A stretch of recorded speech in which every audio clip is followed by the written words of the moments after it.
से सरगना है जो इस नशे का काम कर रहे हैं, हम ऊपर का विश्व बनाए ताकि वो नीचे वाले लोगों को ऐसी कोई पहल नहीं, किसी के तरफ से ऐसा कोई कदम नहीं है कि जो ये कहे कि साहब जो मुसलमान का सामान मुसलमान ही खरीदे। ये फैसला मुसलमान है। मेरी दरखास्त है कि मैं यहाँ तमाम प्रशासन है उनसे दरखास्त करूंगा कि ऐसे मैसेज पर लगाम लगाई जाए और उनके पर कार्रवाई की जाए और मैसेज पर नजर रखी जाए। जो नफरत फैलाने वाले और हमें दूर करने वाले लोग हैं इन पर दबिश दी जाए, नशा करने वालों पर दबिश दी जाए। ये बहुत जरूरी चीजें हैं और हम चाहते हैं कि हमारा प्रशासन हमें पूरी तरह से सपोर्ट करेगा। एक तारीफ मैं करता हूं पिछले मेरी जिंदगी के साथ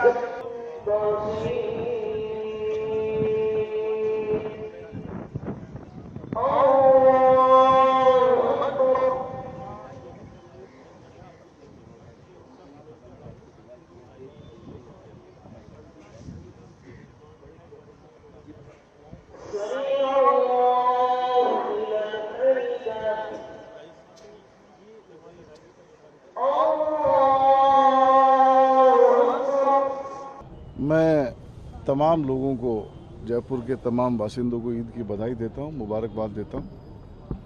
जयपुर के लोगों को, राजस्थान के लोगों को और पूरे हिंदुस्तान के लोगों को बड़े हर्ष उल्लास के साथ, खुशी के साथ यहाँ ईद की नमाज आज ईदगाह में अदा की गई।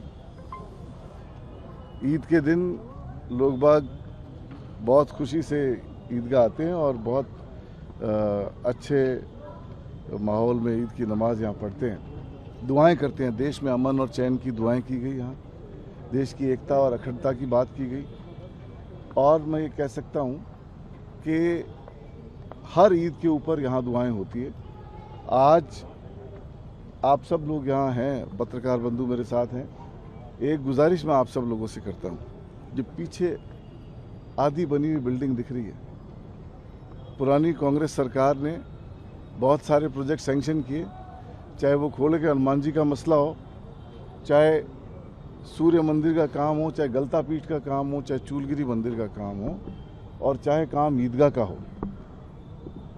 सरकार को इतनी संगदिल नहीं होना चाहिए कि मंजूर हुए बजट का काम, स्वीकृत काम, चालू किया गया काम बीच में रोक देवे और ये कह के रोक दे कि हमारे पास डिपार्टमेंट पैसा नहीं भेज रहा है। मंत्री ये विधानसभा में जवाब देते हैं कि साहब पर्यटन विभाग से पैसा आना था, वो नहीं आने की वजह से हमने टेंडर निरस्त कर दिया। तुम्हारे निरस्त करने से टेंडर निरस्त नहीं होंगे, ईदगाह तो बनेगी। जितने भी प्रोजेक्ट कांग्रेस सरकार ने, चाहे वो खोले के हनुमान जी का मसला हो, चाहे गोविंद देव जी का हो, चाहे ईदगाह का हो, ये प्रोजेक्ट तो बनेंगे।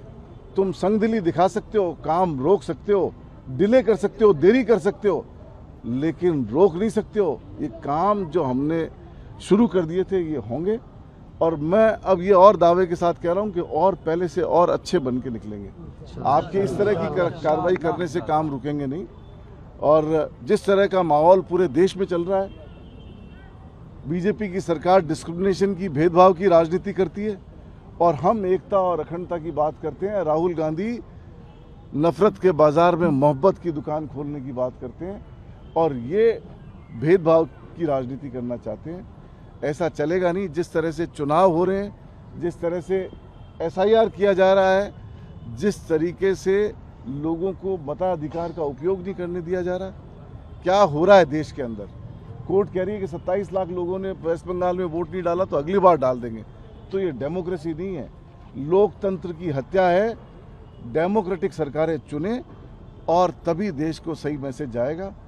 मैं आज के दिन ज़्यादा बात नहीं कहते हुए सभी को ईद की बधाई, ईद की मुबारकबाद, और ईद के दिन मुख्यमंत्री से भी अपील करना चाहूँगा, तोहफा दो, सारे प्रदेश के लोगों को तोहफा दो, इसका काम चालू करो, संगदिली मत दिखाओ, एक मैसेज दो कि हमने मैसेज सुना और वापस से काम चालू होगा।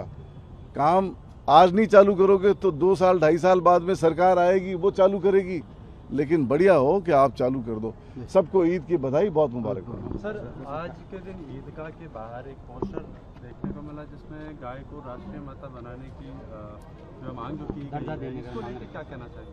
अभी काजी साहब ने अपना जो एड्रेस किया सबको, उसमें भी उन्होंने अपील की।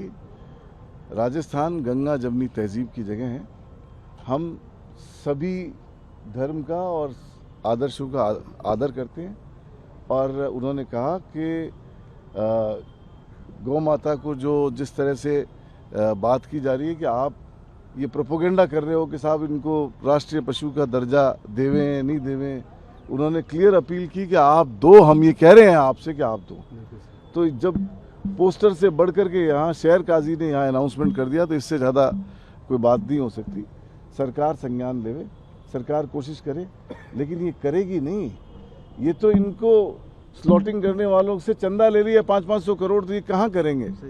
जो 500-500 करोड़ रुपए चंदा लेने वाले लोग करेंगे नहीं। हम तो अपील कर ही रहे हैं कि आप करो।